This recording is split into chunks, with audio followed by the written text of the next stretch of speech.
I learned that a marriage can end before the ring ever leaves your finger, but I never thought mine would end under stage lights, with my children sitting close enough to hear the applause. That Saturday night, Silver Pine Lake House looked like the kind of place people paid too much money to pretend their lives were perfect. The resort sat on the edge of a dark Michigan lake. All glass walls, stone fireplaces, polished cedar beams, and lanterns glowing along the boardwalk like little captured stars. I had brought Rowan and Tessa because Brenna said it was important. "It's a company launch," she told me that morning, standing in our bedroom in a navy dress I had never seen before. "The kids should see what I've been building." I believed her.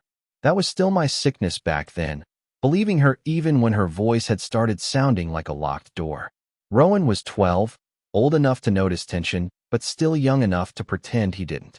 Tessa was 9, wearing a silver headband and asking if the desserts would be free. I remember smiling at that, because fathers collect small, ordinary moments when the big ones are about to break them. The ballroom was crowded with investors, contractors, local officials, and people who laughed with their teeth instead of their eyes. Brenna moved through them like she belonged to another life now, one with sharper edges and brighter rooms. And beside her was Garrick Vale, her boss, the man with the perfect charcoal suit, expensive watch, and the easy confidence of someone who had never wondered if he was wanted. I watched his hand settle lightly at the small of her back. Not enough to cause a scene, just enough to tell me I was supposed to see it. Maybe you're listening to this in your truck after a long shift, or in a quiet kitchen after everyone else has gone to bed, and maybe you know that feeling, the moment your chest goes still because your mind understands something your heart keeps refusing. If you do, tell me where you are when you hear this, because I swear, some nights pain feels less lonely when someone else admits they're sitting with it too. Then the music lowered. Garrick stepped onto the stage. He thanked the sponsors, the partners, the visionaries. Then he turned toward Brenna and smiled like I was already a footnote. "There comes a time," he said into the microphone, "when a woman has to choose the future over the past." The room gave a soft, amused murmur. My son's shoulder stiffened against mine. My daughter looked up at me, confused. Brenna walked onto the stage. The lights caught her face, and for 1 second I searched it for shame. I found none. Garrick reached into his jacket, dropped to one knee, and held up a diamond ring bright enough to make strangers gasp. "Brenna," he said, "choose me, right here, in front of everyone." She covered her mouth, but her eyes were dry. Then she whispered yes into the microphone, and the applause came down like rain on a roof I no longer lived under. The applause did not sound like celebration to me. It sounded like a door closing from the other side. People rose from their chairs, smiling, clapping, lifting phones to record the beautiful moment they thought they were witnessing. I stayed seated, not because I was calm inside, but because Rowan was frozen beside me and Tessa had wrapped both hands around my sleeve. Her fingers were small, warm, and trembling. "Daddy," she whispered, so softly I almost missed it beneath the noise. "Are we still a family?" There are questions that split a man open without raising their voice. That was one of them. I looked down at her silver headband, at the way the stage lights reflected in her wet eyes, and I realized the worst part was not losing my wife.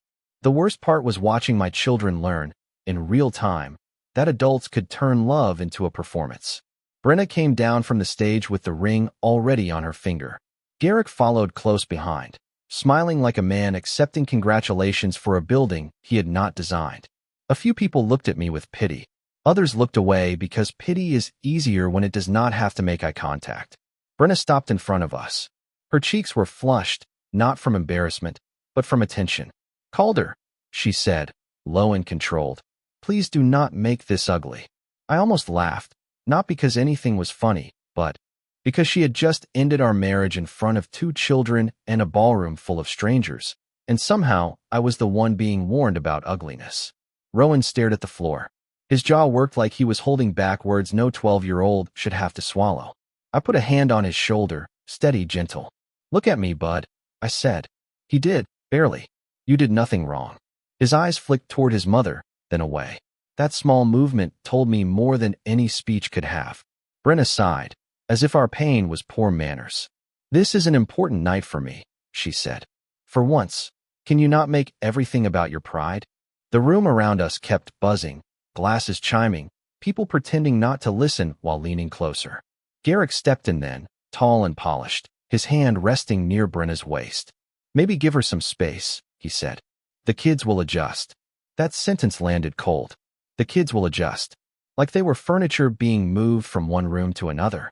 I stood slowly, not fast enough to alarm anyone, not slow enough to look broken. I buttoned my jacket because my hands needed something ordinary to do. Then I bent down, wiped one tear from Tessa's cheek with my thumb, and said, "Come on, sweetheart. We are going to get some air."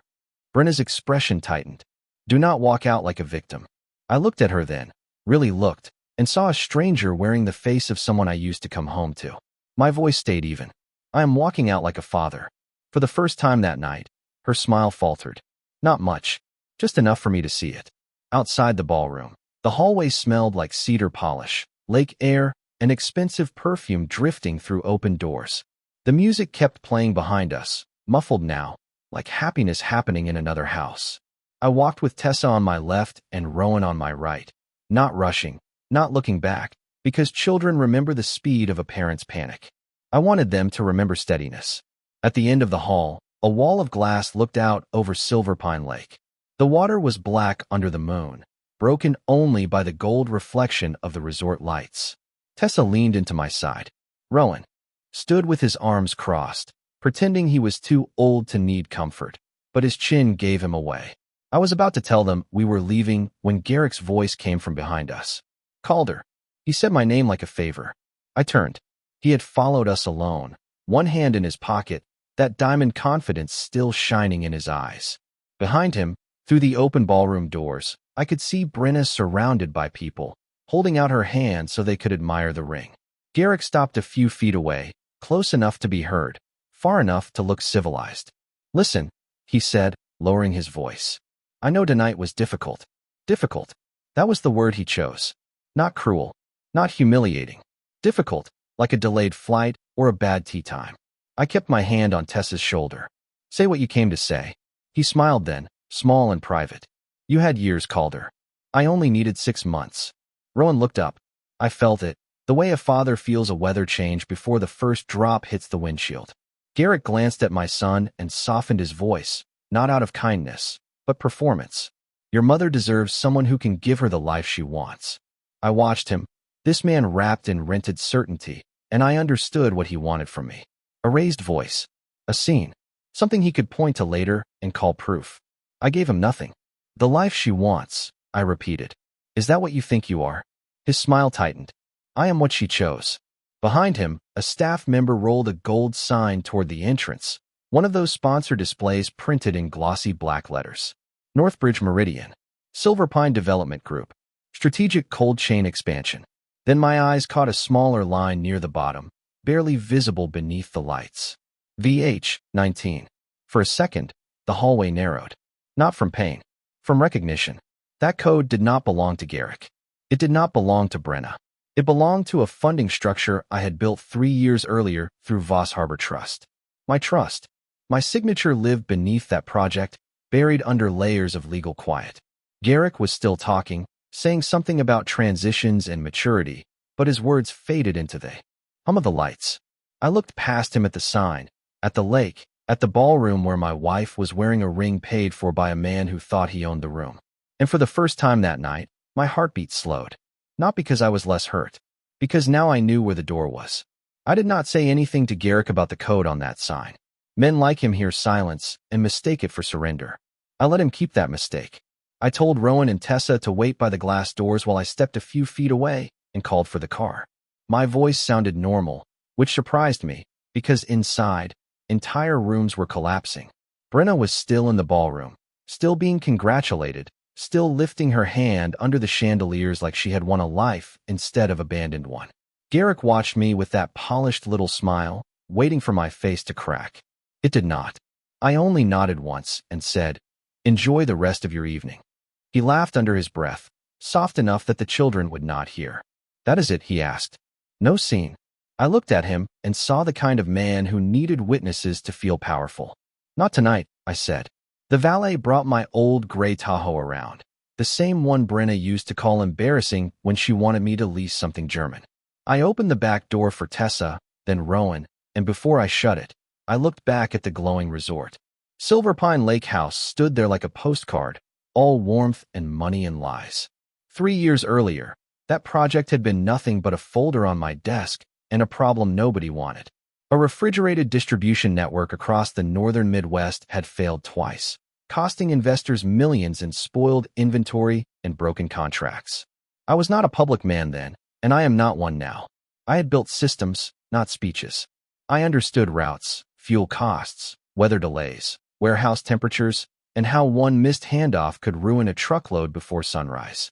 So when the old partners came looking for someone to fix the mess, I gave them a structure instead of a spotlight.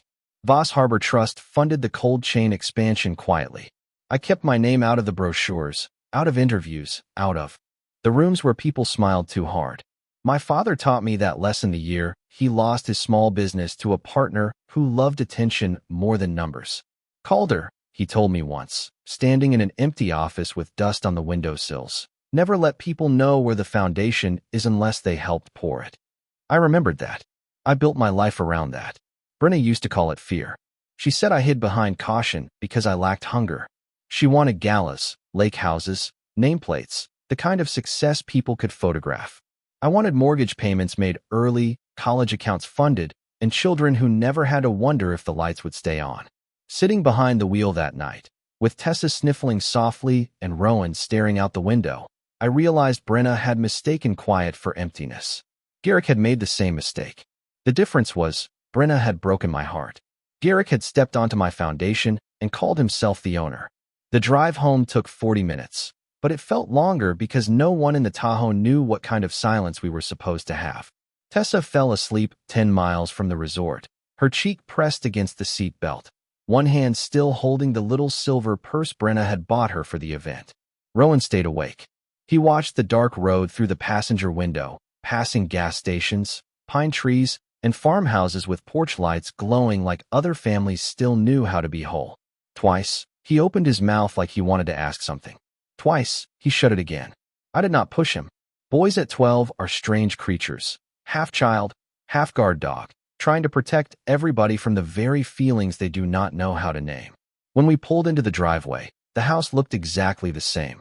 White siding, porch swing, basketball hoop leaning slightly to the left. That was the cruelty of nights like that. Your world can split in two, and the mailbox still stands there with your last name on it. I carried Tessa inside and laid her on the couch because she woke up crying when I tried to take off her shoes.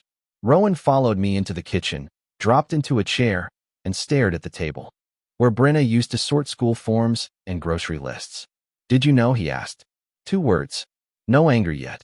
Just that dry, stunned voice people use when they are standing too close to the truth. I filled a small pot with milk and set it on the stove. "No," I said. "I did not know she was going to do that tonight." He looked down at his hands. "But you knew something was wrong." That one landed deeper. I stirred the milk slowly, watching steam rise in pale ribbons. "Yes," I said. "I knew something was wrong. I just did not know how wrong." He nodded once, like he was filing my answer somewhere he might need later. I made hot chocolate the old way, cocoa powder, sugar, a little vanilla, because some rituals survive even when the people inside them change. Tessa woke enough to take the mug with both hands. Rowan refused at first, then drank half of his without looking at me. After I got them settled upstairs, I stood in the hallway between their rooms and listened. Tessa's breathing was uneven. Rowan's floor creaked once, then went still. Only then did I walk into my office and close the door.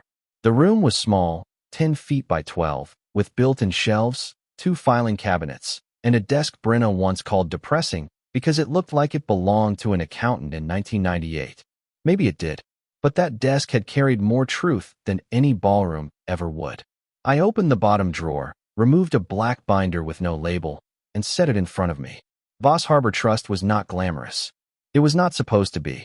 It was a legal structure, a shield, a way to hold assets, investments, contracts, and voting rights without putting my family's name on every shiny thing money touched. Northbridge Meridian depended on us more than Garrick knew. Their refrigerated fleet expansion, their access to 3 warehouse hubs, their preferred fuel contract, even the Silver Pine sponsorship package, all of it ran through agreements that could be paused if executive conduct created financial exposure. I had written that clause myself after watching too many arrogant men treat company accounts like personal wallets. At 12:38 in the morning, I called Marla Kent, my attorney and the only person outside the trust who knew how the whole machine fit together.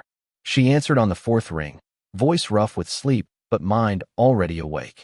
"Calder," she said, "tell me this is not a family emergency." I looked at the framed photo on my desk, Brenna holding newborn Tessa, Rowan grinning with a missing front tooth. "It is worse," I said quietly. "It is both family and business." Then I gave her Garrick's name. I gave her the project code. I gave her the words he said in that hallway. Marla did not interrupt. Good lawyers know silence is where clients hand over the sharpest facts. When I finished, she asked one question. "Do you want a divorce strategy, a corporate audit, or both?" I looked toward the ceiling, toward the rooms where my children were trying to sleep inside a life their mother had cracked open under stage lights. My voice did not shake when I answered. "Both. And start with every invoice tied to Garrick Vale." Marla did not waste words. That was one of the reasons I trusted her. While most people tried to soften bad news until it became useless, Marla handled facts the way surgeons handle instruments. Clean, exact, and only as gentle as the situation allowed. "Do not contact Brenna tonight," she said. "Do not contact Garrick.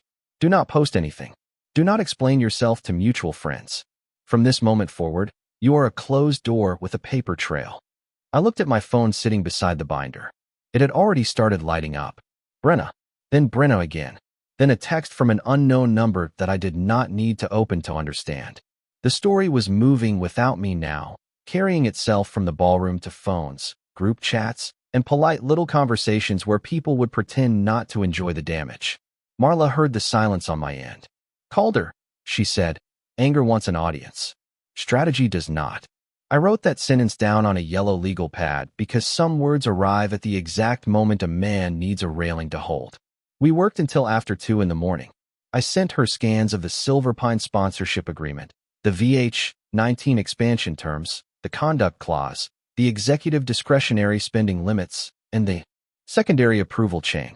She pulled in a forensic accountant named Russell Greer, a man I had met only twice, both times in conference rooms where nobody raised their voice because the numbers were loud enough. By 2:17, Russell had temporary access to the trust archive. By 2:46, he had found the first irregularity. A hospitality expense from Northbridge Meridian, approved 3 weeks earlier, listed as partner relations for the Silverpine launch.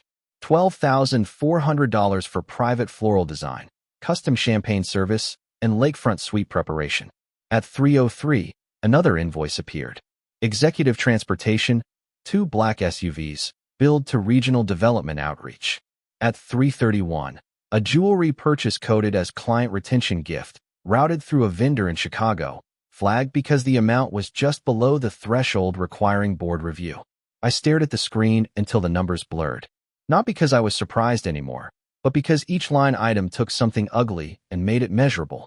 That is what documentation does. It takes the smoke out of betrayal and shows you where the fire started.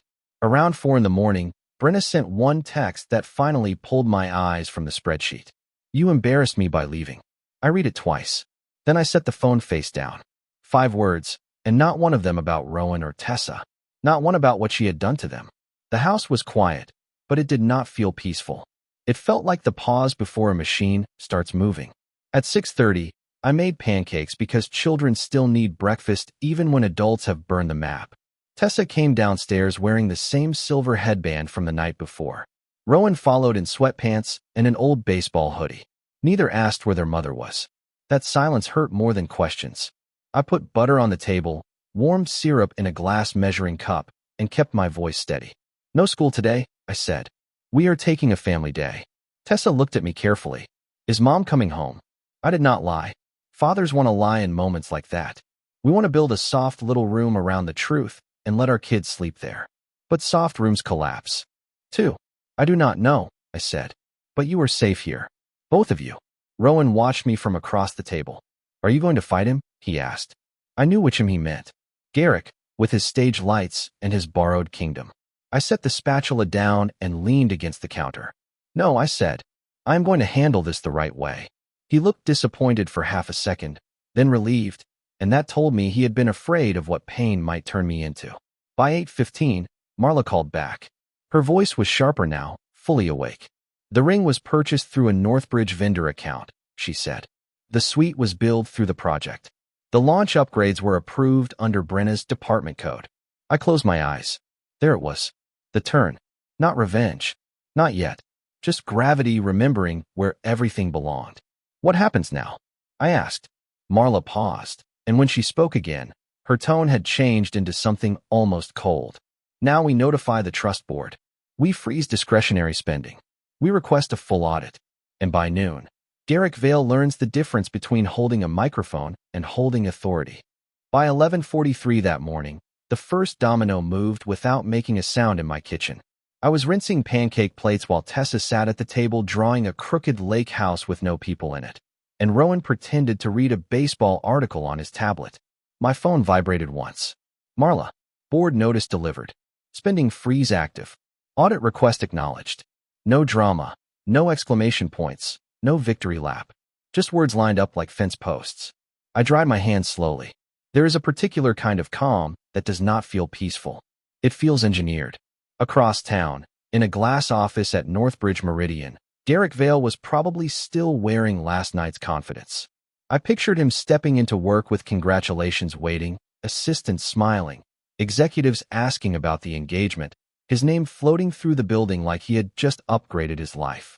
Men like Garrick build mirrors around themselves and call it respect. Then, at noon exactly, the mirrors cracked. The first email went to the executive. Board, legal, finance, compliance, and Garrick himself.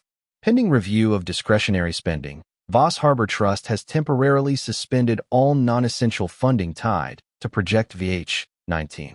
The second email restricted vendor payments connected to Silver Pine Lake House. The third requested original receipts, approval chains, executive travel records, hospitality invoices, and all communications involving Brenna's department code. At 12:07, Garrick called me. I watched his name flash across my phone while Tessa colored the lake blue and Rowan's eyes lifted from his tablet. I let it ring. At 12:08, Brenna called. I let that ring too. At 12:10, Garrick sent a text.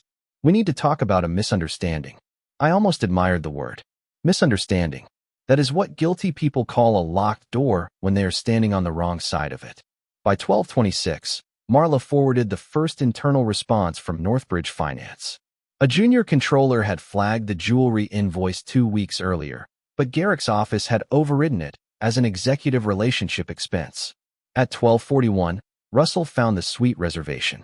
2 nights, lakefront premium, private dining, floral installation, billed under partner experience. Brenna's approval initials sat beside the final line. I stared at those initials longer than I should have, not because they surprised me, but because handwriting has a cruel intimacy. I knew the angle of her B. I had seen it on birthday cards, permission slips, grocery lists, and notes taped to the refrigerator. Now it sat next to a charge that helped fund the night she humiliated our children. At 1:15, Brenna finally stopped calling and sent a message. Calder, you are overreacting. Garrick says you are interfering with company business because you are hurt. I read it at the kitchen counter while Tessa asked if she could make the sun purple in her drawing. Purple suns are allowed, I told her. Then I looked back at the message and felt something inside me settle into place. Brenna still did not understand. This was not a husband interfering with a company. This was a trustee responding to exposure. At 2 o'clock, Marla scheduled an emergency virtual meeting with the trust board for the next morning, but before that could happen, Northbridge's own compliance officer requested a preliminary call. That told me everything. Companies protect themselves before they protect people. Garrick had confused charm with insulation.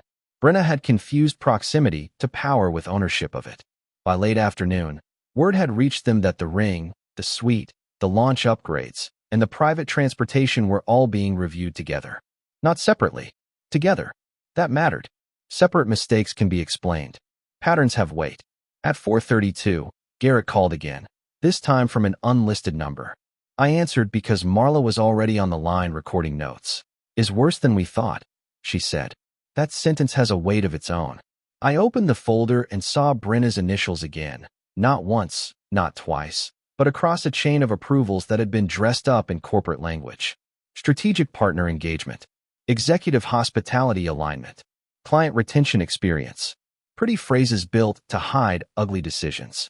The ring had been purchased through a vendor account connected to Northbridge. The lakefront suite had been upgraded twice after Brenna personally confirmed the guest name.